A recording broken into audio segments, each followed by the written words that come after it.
Hi friends, welcome to my mini blog. ಇವತ್ತಿನ blog ಏನಂದರೆ ನಾನು ಮತ್ತು ನಮ್ಮ ಯಜಮಾನರು ನಮ್ಮ ಅಜ್ಜಿ ಊರಿಗೆ ಹೋಗ್ತಾ ಇದ್ದೀವಿ.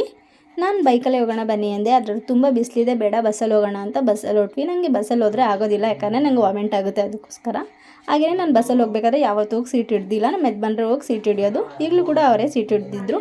ಅವ್ರಿಗೂ ಕೂಡ ಸೀಟ್ ಹಿಡ್ಕೊಂಡಿದ್ರು. ಆದರೆ ಅಜ್ಜಿದ್ದೀರು ನಿಂತಿದ್ರು ಅಂತ ಅವ್ರನ್ನ ಕೂರಿಸಿ ಅವರು ನಿಂತ್ಕೊಂಡಿದ್ರು. ನೋಡಿ, ಅವ್ರು ಅಜ್ಜಿದಿರು ಬಸ್ಸಿಂದ ಇಳಿದ್ಮೇಲೆ ಆಮೇಲೆ ಅವ್ರು ಮತ್ತೆ ಅದೇ ಸೀಟಲ್ಲಿ ಬಂದು ಕೂತ್ಕೊಂಡ್ರು. ನಾವು ಡೈರೆಕ್ಟ್ ಬಸ್ ಹತ್ತಿರಲಿಲ್ಲ, ಕನಕಪುರ ಬಸ್ ಹತ್ತಿದ್ವಿ. ಅದಕ್ಕೇ ಕನಕಪುರದಲ್ಲಿ ಹೋಗಿ ಕನಕಪುರದಿಂದಲೇ ಮತ್ತೆ ಮಳವಳ್ಳಿ ಬಸ್ ಹತ್ತಿದ್ವಿ.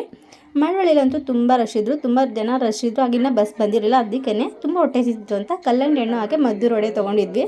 ತುಂಬ ಟೇಸ್ಟ್ ಚೆನ್ನಾಗಿತ್ತು. ಅದನ್ನು ತಿಂದ್ಕೊಂಡು ನಾವು ಬೆಳ್ಕೊಡಿಗೆ ಬಂದ್ವಿ. ನೋಡಿ, ನಾವು ಬರೋಷ್ಟರಲ್ಲಿ ಮುದ್ದು ಹಾಗೆ ನಮ್ಮಪ್ಪ ನಮ್ಮನ್ನ ಬಂದು ಕರ್ಕೊಂಡು ನಿಂತಿದ್ರು, ನಮ್ಮನ್ನ ಕರ್ಕೊಂಡು ಬರೋದಕ್ಕೆ ಅಂತ. ನೋಡಿ, ಮುದ್ದು ನನ್ನ ಕರ್ಕೊಂಡು ಬರ್ತಾ ಇದ್ದಾಳೆ. ಹಾಗೆಯೇ ಮನೆಗೆ ಬಂದಮೇಲೆ ನೋಡಿ ಕೇಕ್ ತಿನ್ನಿಸು ಅಂತ ಕೇಕ್ ತಿನ್ನಿಸ್ತಾ ಇದ್ದಾಳೆ.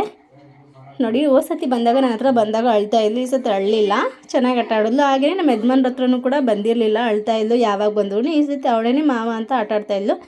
ನಾನು ಇದೇ ಊರಲ್ಲಿದ್ದಾಗ ಅಂದರೆ ಬೆಳ್ಕೊಡಿಲಿದ್ದಾಗ ನಾನು ಈ ದೇವಸ್ಥಾನಕ್ಕೆ ವಾರ ಸೋಮವಾರ ಪೂಜೆ ಇದ್ದಾಗ ಹೋಗ್ತಾಯಿದ್ದೆ.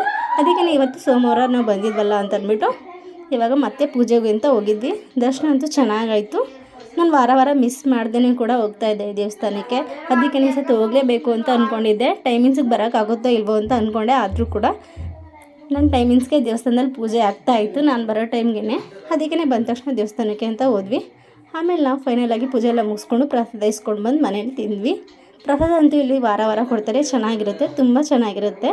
ಈ ವಿಡಿಯೋ ನಿಮಗೆ ಇಷ್ಟ ಆಗಿದ್ರೆ ಲೈಕ್ ಮಾಡಿ, ಕಮೆಂಟ್ ಮಾಡಿ, ಶೇರ್ ಮಾಡಿ, ಹಾಗೆ subscribe to my channel. Thank you all. ಹಾಗೆ ನಾವು ಊರಿಗೆ ಯಾಕೆ ಬಂದಿದ್ದೀವಿ, ಇಲ್ಲೇನು ಹಬ್ಬ ಅಂತ ನಾಳೆ ಹೇಳ್ತೀನಿ. Thank you.